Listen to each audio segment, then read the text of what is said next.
Founded in 1706, the city of Albuquerque has a broad and diverse history. Now, while there is much to celebrate in the 300 years of the Duke City, there are some less than favorable events that have occurred within the city limits, most notably in the downtown neighborhood. That's right. You now have a chance to take a spine-tingling walking tour through the corridors of downtown, courtesy of the ABQ Trolley Company's Albucreepy. We tag along with the tour in today's Haunted New Mexico.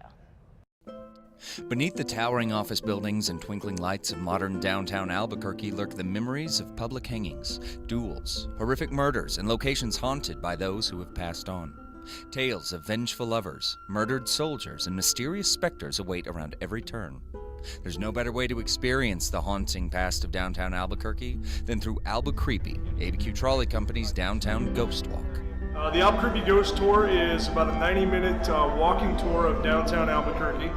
We take you in a lot of the less traveled spots, some of the dark corners, dark alleyways and things of Old Town Albuquerque, things that even if you've lived here your entire life, you may not and probably not have seen. With a city that dates back to 1706 with the founding of the city, there's a lot of history, a lot of macabre, and a lot of Wild West, shall we say, things that happen here that you would think would only have happened in places like Tombstone, Arizona, but also was here in Albuquerque as well, whether it be public hangings, duels, or even modern things like drug deals gone bad where people have been killed.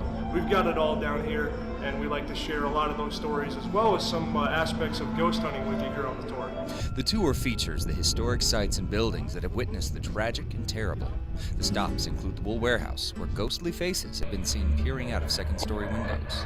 The Bernalillo County Courthouse, where a violent rampage is still reenacted as a residual haunting. One evening when they were down in one of the lower corridors, they had just came to report to work. They were all waiting around until their supervisor, whoever, arrived.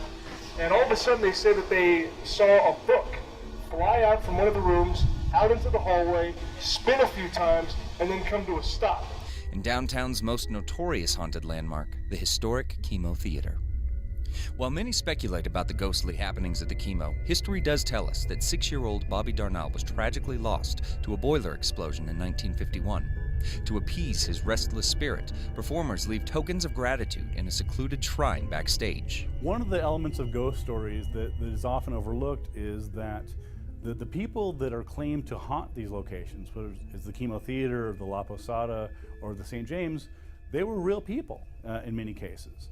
And they're not just some sort of fictionalized version of, somebody who they just made up out of whole cloth.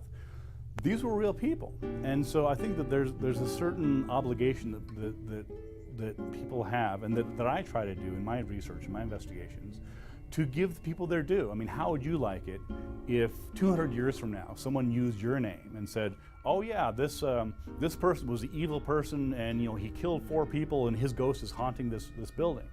Well, none of that's true. It's fine to tell ghost stories, and I love ghost stories, and most people love ghost stories, and they're cool and they're fun and they're interesting, but there's another side to it, and I hope that people remember that. So head out on your hunt for the supernatural in Albucreepy and explore the history and mystery the Duke City downtown has to offer.